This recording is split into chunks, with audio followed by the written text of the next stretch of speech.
Mis-sena d-dieħla se tinfetaħ Villa Lawri f'Birkirkara akkomodazzjoni għall-istudenti Awċin li qed jistudjaw f'Malta u raba ta' pazjenti Awċin li jinsabu rikoferati fl-Isptar Mater Dei. Dan tħabbar mill-Ministru Ala Għawdex u l-ippjanar Clint Camilleri waqt li ġew diskussi l-estimi tal-budget 2025 għal dan il-Ministeru.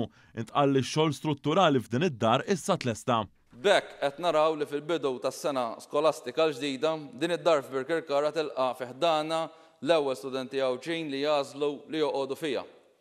Dan ser iseħħ billi jidħol fis-seħħ mekkaniżmu fejn l-ewwel preferenza tingħata lil dawk l-istudenti li ġejjin minn familji biqlieħ baxx.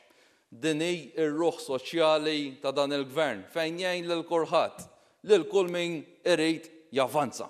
Dik hija l-mobilità soċjali li dan il-gvern tant jemmen fija. Il-Ministru Camilleri semma il-kunċett ta' Għawdex gżira ta' villaġġi fejn semma li saru u se jsiru aktar spazju miftuħa fosthom b'aktar reġenazzjoni ta' pjazzezz waqt li semma numru ta' investimenti fit-toroq fost oħrajn it-triq ta' Bejn Rabat u Marsalforn u anke b'numru ta' parkeġġi il-barra mill-lokalitajiet u s-servizzi ta' Park and Ride fosthom dak ta' Xħajma. Fil-budget għas-sena d-dieħla il-Gvern qed jalloka investiment rekord għal Gżira Awċija ta' 93 miljun euro, 60 miljun euro iżjed mill-aħħar budget ta' Gvern Nazzjonalista.